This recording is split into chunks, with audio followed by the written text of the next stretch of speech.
मतदानाची टक्केवारी जरा काळजी करण्यासाठी आणि त्याचं महत्त्वाचं कारण अतिशय कडक ऊन होतं. त्या कडक उन्हाचा परिणाम एक तर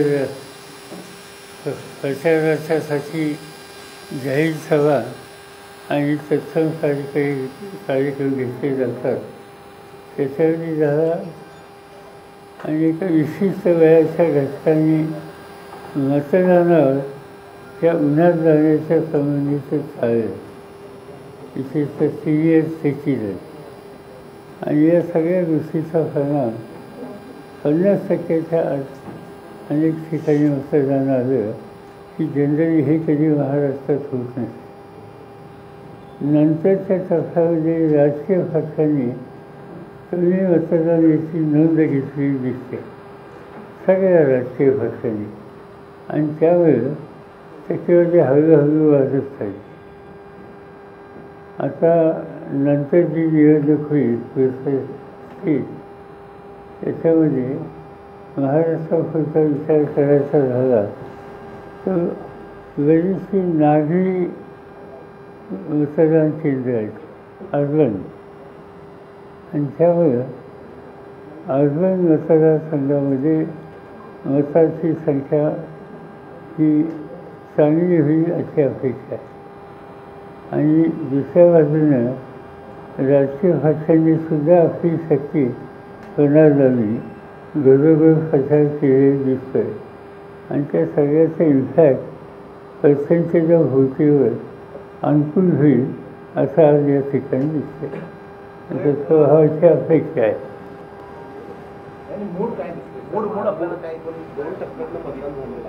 आता काय सांगायचं, आम्हाला तर महाराष्ट्रात असं मागची निवडणूक जी झाली 5 वर्षाच्या पूर्वी त्यावेळेला सगळं महाराष्ट्रामध्ये 48पैकी 6 जागा अपोजिशनला मिळाल्या.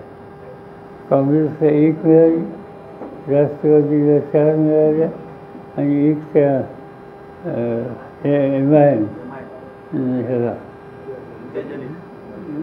औरंगाबाद, आणि आणखी 1 मिळाली ती आमच्या पाठीमागची होती आणि ती म्हणजे अमरावतीला राहणार. एवढ्या सोडल्या तर बाकीच्या सगळ्या जागा ह्या दुसऱ्या बाजूला होत्या. आज ते चित्र राहील असं दिसत नाही.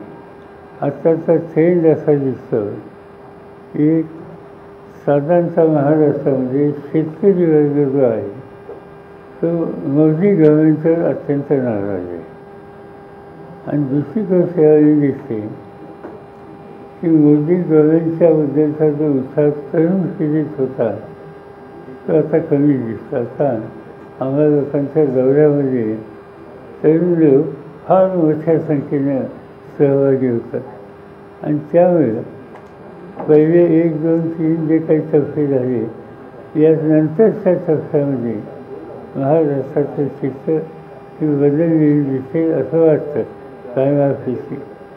आणि टोटल संबंध जर चित्र 48 बघितलं तर मागच्या निवडणुकीत 48मध्ये 6 एका बाजूला 42 एका बाजूला, ती काही स्थिती दिसत नाही.